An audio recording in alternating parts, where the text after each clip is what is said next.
Hello, my name's Keith Rucker. Got a little project out here at the museum today, still working on the Vance Planer matcher.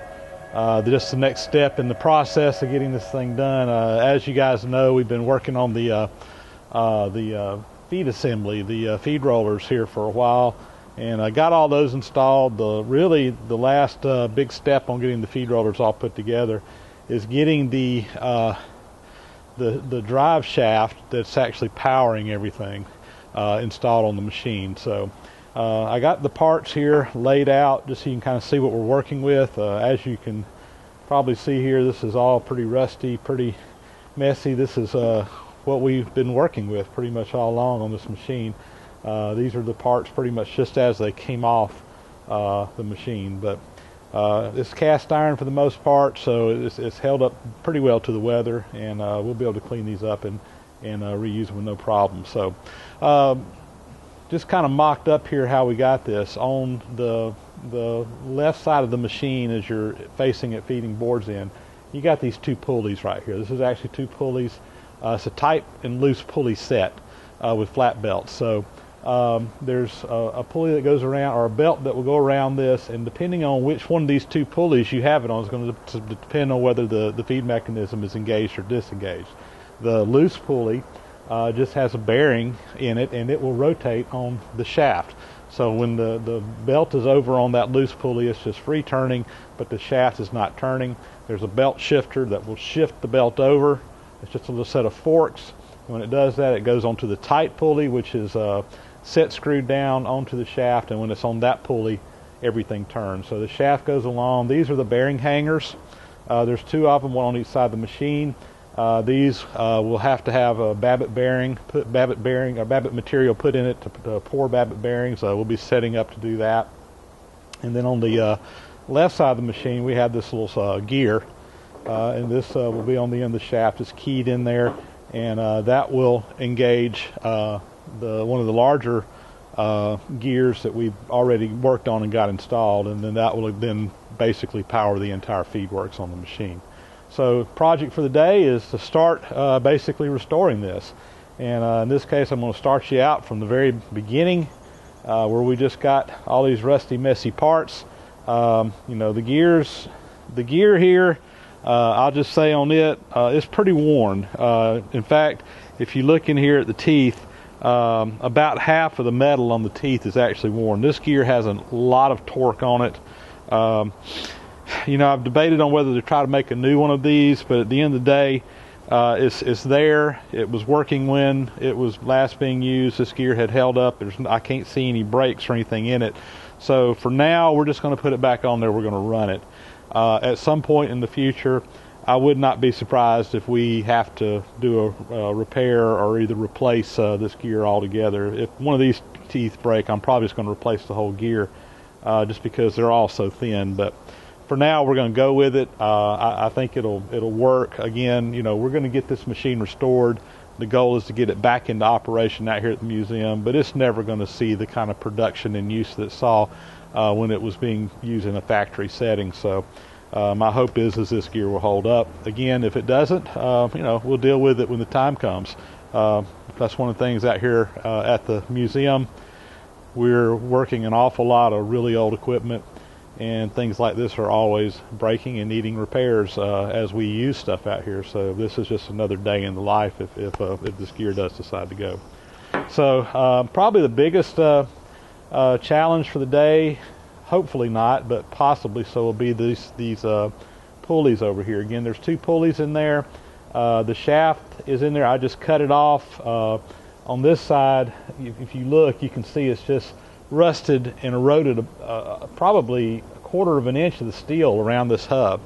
I imagine if it's like a lot of the other pieces that I've worked on out here so far, once it gets up inside that press bore, or not necessarily pressed, but up inside that board, the metal's probably very good because it was a tight fit in there and moisture really just couldn't penetrate in. But we've got to get this out, and hopefully that's not going to give us too much trouble. We'll loosen everything up. I've actually been soaking it down with penetrating oil now for about a week. I'll come in out here at the museum and just squirt it down, let it soak. So hopefully that's helped.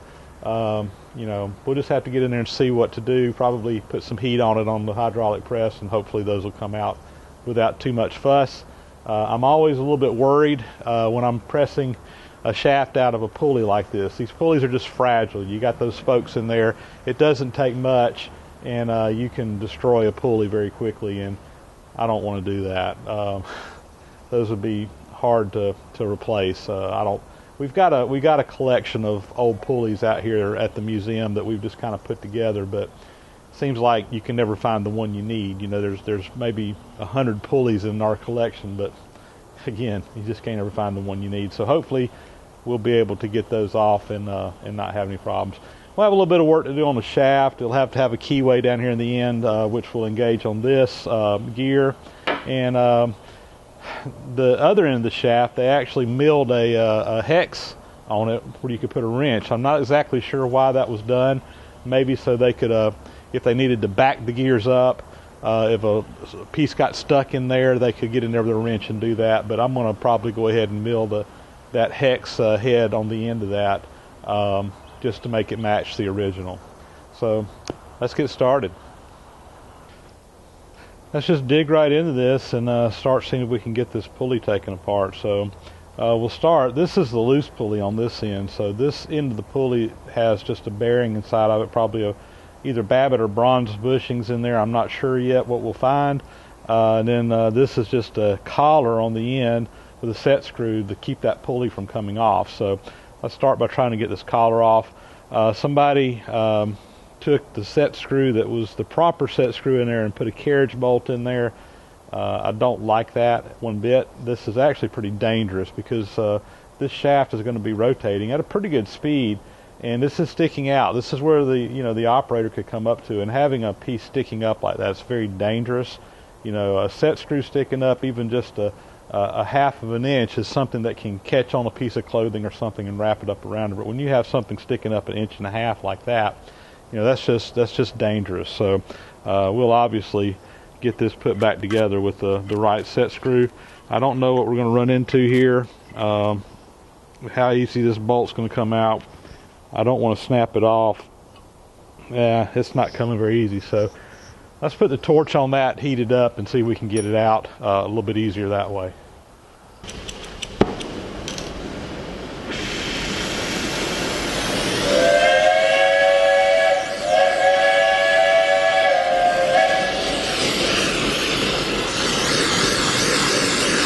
The idea with the heat here is just to kind of swell things up in there. You know, the heat's going to expand that metal, and a lot of times just that expansion process itself will break something loose that's stuck like this, but also just expanding it a little bit will hopefully help that come out. Notice I'm trying to put the heat on the part that's tapped and not on the bolt itself, because I don't want to expand the bolt. I want to expand the little bushing that's on here. And this is just a little trick that works a lot of times in getting off rusty parts. The goal is not to get it red hot, just to get it hot enough where that bolt will hopefully come out without breaking. As I've restored this machine, a lot of the bolts have broken. They're just so rusted and pitted that I've actually lost a lot of the material in them, and they just can't take hardly any torque at all. So hopefully we won't have to try to worry about having to drill this out, but let's see what we can do.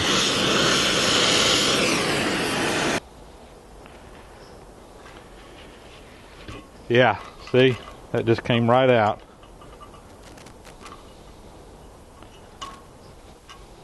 I don't want to touch it with my hands. These gloves have a rubber coating on them, and I don't know how hot that nut got.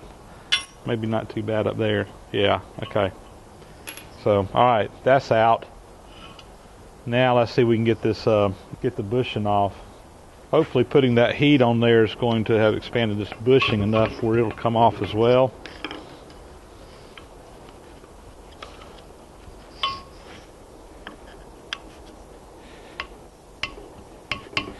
Maybe not.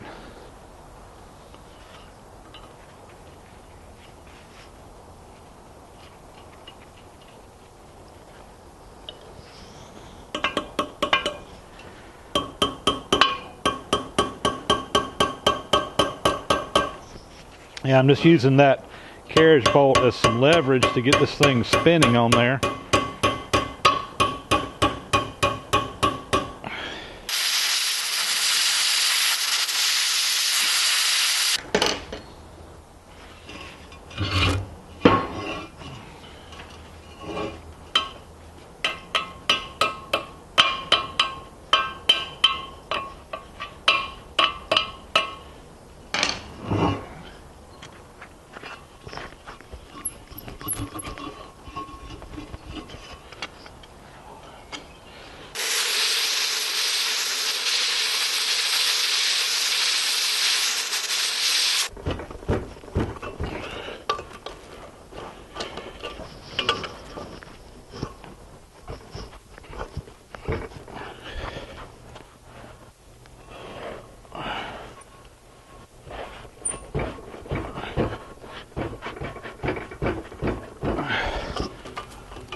All right, we're getting real close on getting this bushing off. What's happening is it's coming up and it's getting stuck around the top here, and what it is, there's some rust on there.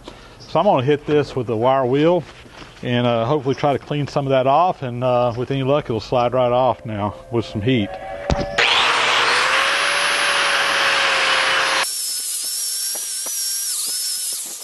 Let's put some more heat on this and see if we can get it to slide up over that now.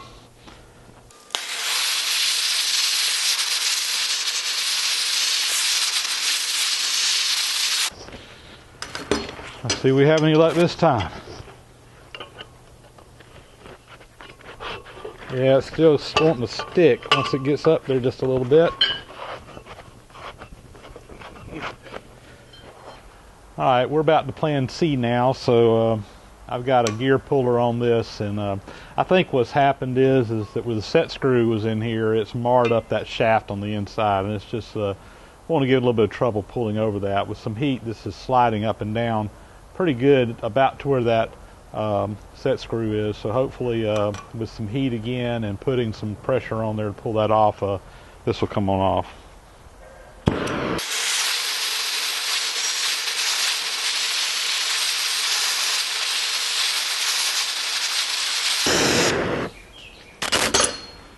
Alright, let's see what it does. Yeah, it's coming good.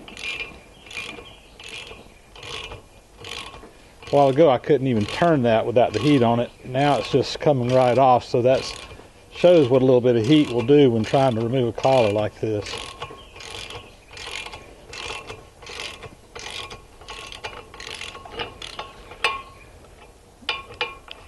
There we go. I've got everything over here on the hydraulic press now, so they've just got some blocks up underneath this, so it's supporting the hub. That's real important here, is we don't want to put any pressure on the rims of the pulley or on the spokes of the pulley. We want all the pressure to be on the bottom of the hub as we press down. One thing I also did was this part up here where that bushing was on that we got off, I took an angle grinder and I just ground down the outside diameter just a little bit to give us some clearance in this top part here.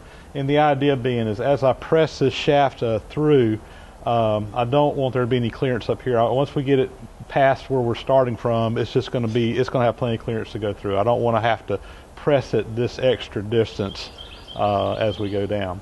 In this case, this shaft, I mean, we're not trying to salvage this shaft, so it's not a big deal if we do that on this. You know, obviously we were trying to save the shaft, it'd be a different story, but in this case, no big deal. So I got just a little bit of pressure on this. I haven't really tried to crank down on it. What I'm going to do is I'm going to go ahead, just to be safe, again, put some heat on these hubs.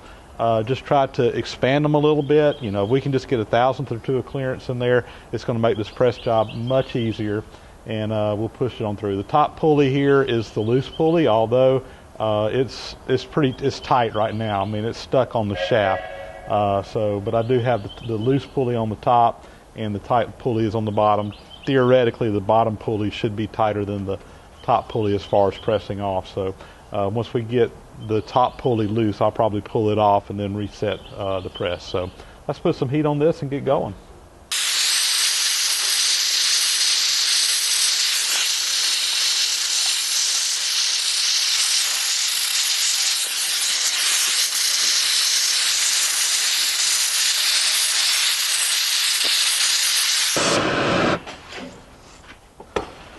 Alright, let's see what happens. Alright, it's moving. It's moving. Oh, this is going to go easy, it looks like, hopefully. Keep your fingers crossed. Not a problem at all. It's just shorter than here.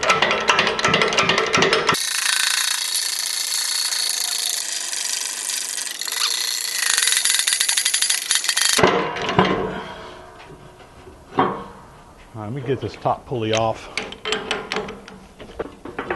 All right.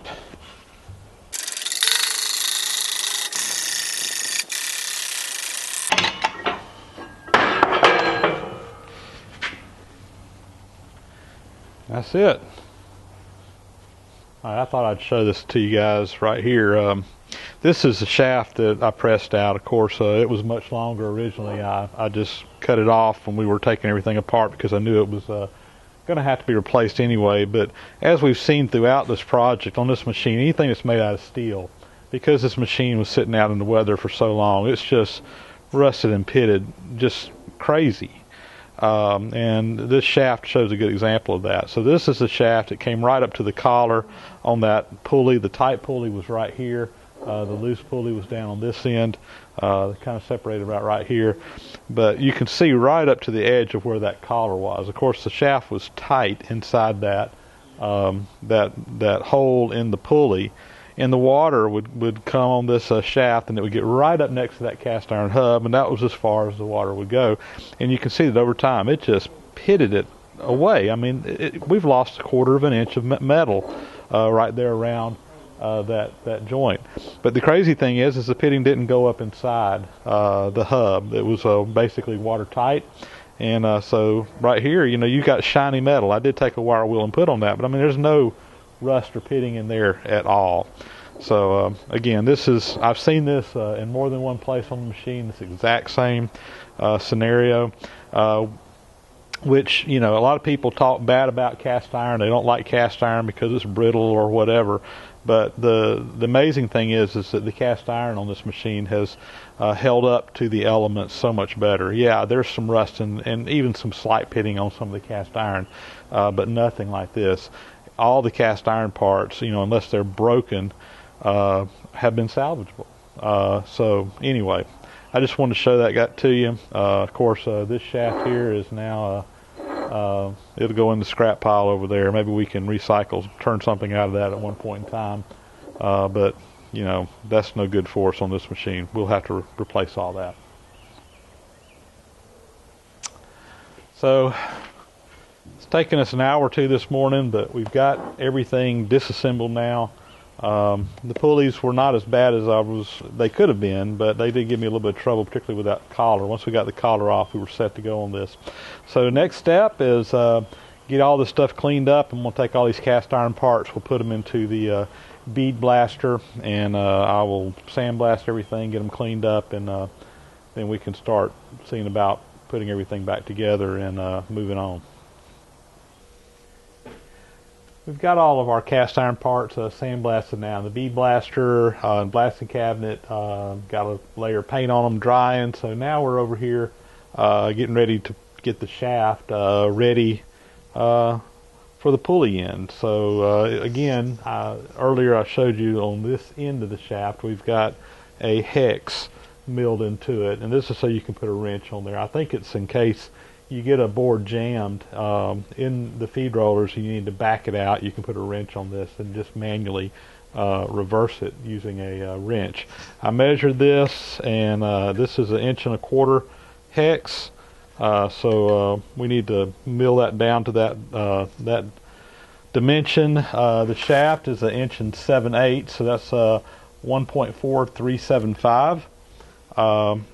So let's do some math here. 1.4375 minus 1.25 inches, which would be 1.25.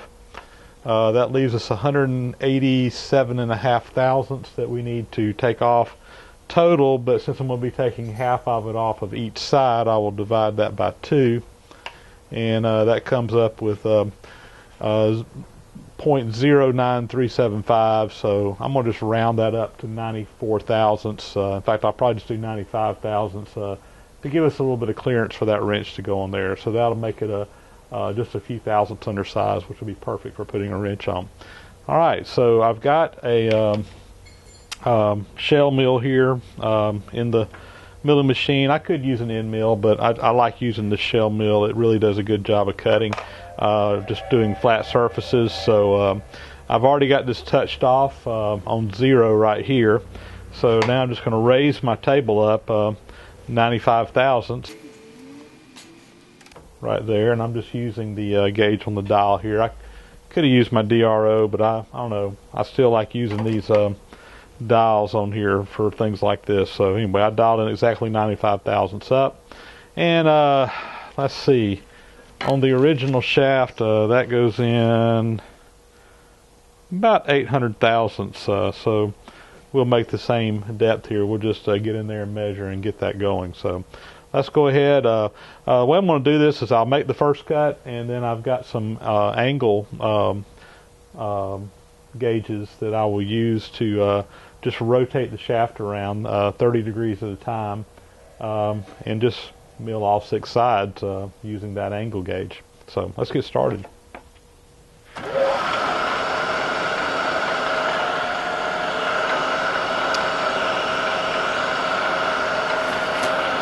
So I think what I'll do to get the 800 thousandths is I'm just going to feed this in from the end, and when I touch off, I'll just zero my DRO, dial it in 800 thousandths. I think that'll be the easiest way to do it.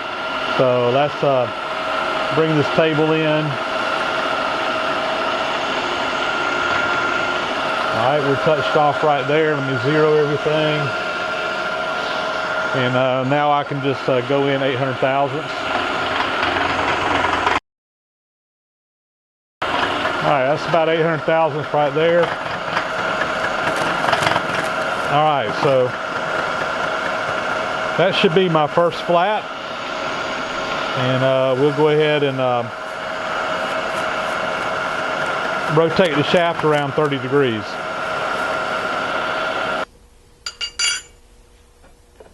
All right, I've loosened my clamps where I can rotate that.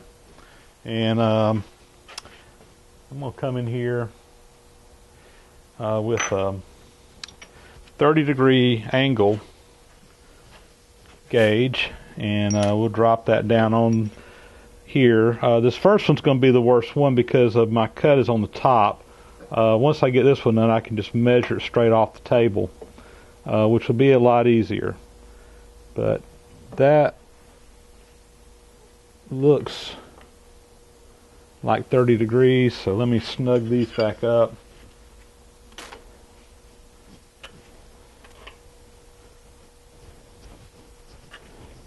See if I can see any light behind that. I don't, so I think that's good. And we'll go ahead and make our next cut.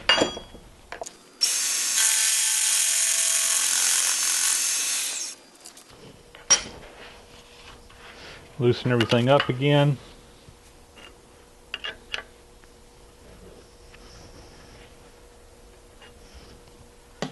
Alright, this time I can go off the bottom.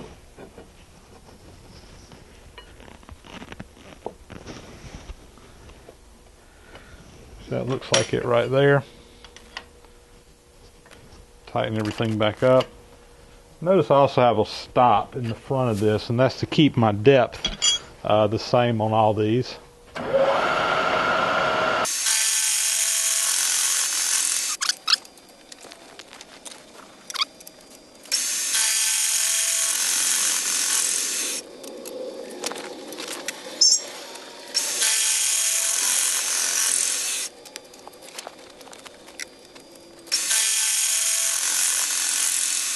All right, we're going to pull this out now, measured. If I need to go a little deeper, I can easily put this back into the setup and make some deeper cuts. So it'll be easier to measure it off the mill, though, I think. So we'll just go ahead and pull it off and see where we're at.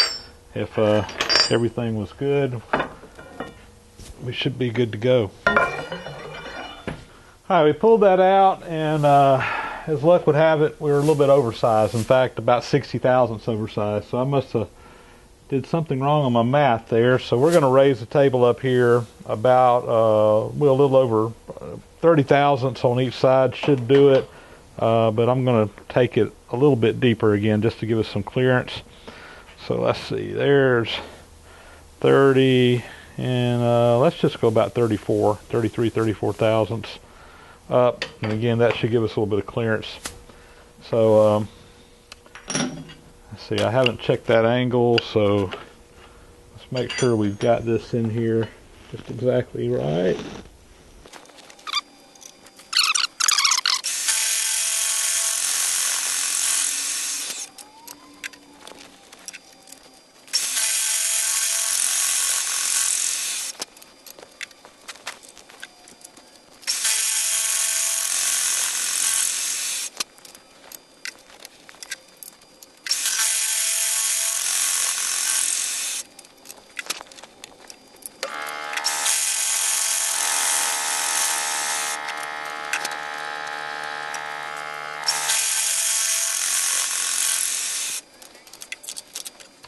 All right, that looks pretty good this time. Just measured everything. Everything's real good. My wrench fits on there just fine. So I'm gonna probably take a file and just kind of touch these up and chamfer the edges on it, and I think we'll be good with our with the hex head there. Thought I'd show you where we're at here on the pulleys. So again, we got everything cleaned up in the bead blaster. I got these painted, ran some taps down these holes here on the set screws just to make sure I'm good and clean. Put some fresh set screws in. We got this tight gear is now tightly on the shaft, and it's pretty much set where it needs to be. The loose pulley slides right up next to that and goes right up flush to it. Now this pulley just free spins on the shaft, and again, when it's not engaged, the belt will be on this one. It free spins, nothing is engaged. You shifting forks shift the belt over to this one, and of course that's the tight pulley that will rotate the shaft. This is a standard tight loose pulley setup you find on a lot of old machines. The pulley the loose pulley is running very true. I'm very happy with that. You know, there is just a tiny amount of slop in there, but quite honestly, when you get some oil in there, that's going to be really just right. So I was lucky. I'm not going to have to bore this hub out and bush it with bronze like I was afraid of. I suspect that maybe what had happened on this machine is that they probably just engaged the feed rollers and really didn't have it idling on the loose pulley a lot, because there's not a lot of wear in this one like there is in a lot of the other bushings that we found on the machine. So that's good news. No extra work there. And then next thing that goes on will be the locking collar here, and that just goes in place. And again, we put a shorter set screw in there that's a little more appropriate than that carriage bolt that was in there before. It was really dangerous. So that just locks in place, and all that does is just keeps the loose pulley captured on the shaft, and that will rotate around, and you just drop some oil down that hole right there. And again, here's the hex head that we put on. When I took it off the mill, I measured it, measured right. My wrench wouldn't fit on there, but what it was is I just had some burrs on the corners here. I took a file, cleaned those up, and you can see this is fitting on there very nicely now. So again, that's ready to go. Very nice. So this end of the shaft is pretty much done. We're going to just leave it mocked up like this. I'm going to go ahead and get the bearing hangers installed, figure out how long we need to cut the shaft, and get a keyway cut into the other end for the little gear. These are the bearing hangers. I'm going to put these on the machine next. I just want to show you this. Of course, these have not got the babbitt poured in them yet. We'll have to get the shaft set up on the machine, everything lined, and we'll pour them in place. But I want to show you these little holes that are drilled in here. So they're on both sides. There's just a little row of holes, and those are locking holes basically. So when we pour the molten babbitt into this shell, And we'll have some, of course the shaft will be in there that we'll use to pour around, and we'll put some dams on the end to keep it from coming out.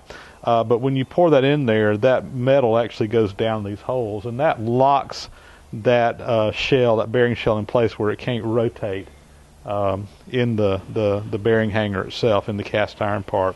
So that's real common. You see that on Babbitt shells all the time, just a way to keep them locked in there so they can't turn on the shafts. We're going to go ahead and put this bearing hanger in place. Hopefully this will go pretty easy. Not the easiest place to get to.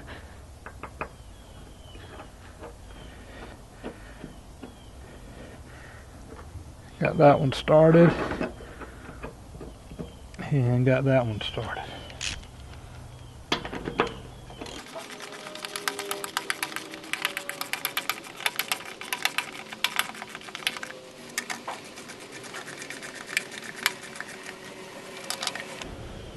All right,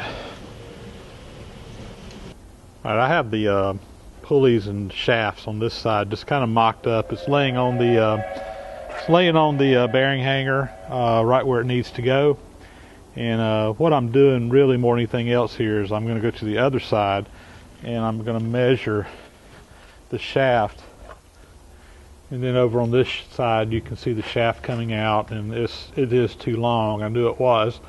But I'm going to use this, and I've got the gear in place where it's going to go, and I'll mark that shaft now and where it needs to be cut off, and we'll do that and cut a keyway in there and have the shaft ready to go, and everything will be ready to start pouring Babbitt. All right, we're going to find the center of this shaft, so I got my center finder in there, wobbler,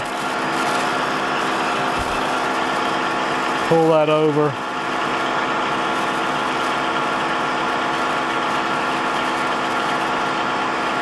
Right there, and we'll zero out the DRO. Go to the other side. We'll do this again. A little bit low. There we go. Right there. All right, now what I'm going to do, a little trick I picked up from one of my commenters. Instead of just doing off on one side and find the center and moving over based on the diameter, you can take some of that out. So I'm just going to take the number on the DRO itself and divide it by 2, and that will tell me the exact center. So DRO is reading 1.8084. We'll divide that by 2, and so we need to go to 0.9042. So I'm just going to pull that over, looking at the DRO. 90, 904, right there. That should be the exact center of that shaft. We'll lock the table down, and we're ready to start milling this keyway. All right, we're going to cut a 3/8 inch keyway in here, 2.5 inches deep, or 2.5 inches long. So I've got it centered up. We got a 3/8 inch cutter in here. So first thing we'll do is raise the table up until we're just touching off there. All right, we're touching there. Now what I want to do is lower it down until it's cutting all the way across.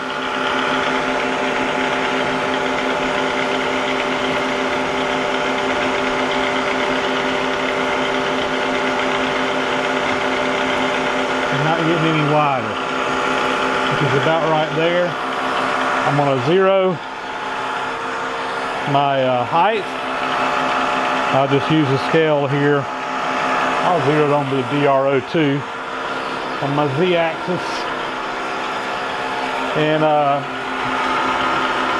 now I want to go half the depth of 3/8. So that'll be 3/16, which is 0.1875. So there's 100 thousandths, 875 right there, and I'm just going to go a couple thousandths deeper, just like to have a little bit of clearance.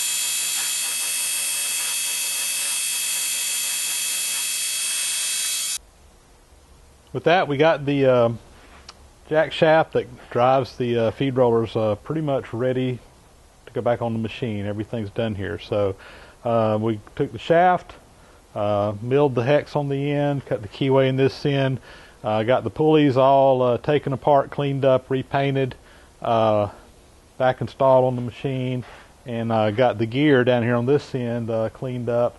Again, checked our keyways, everything's lining up.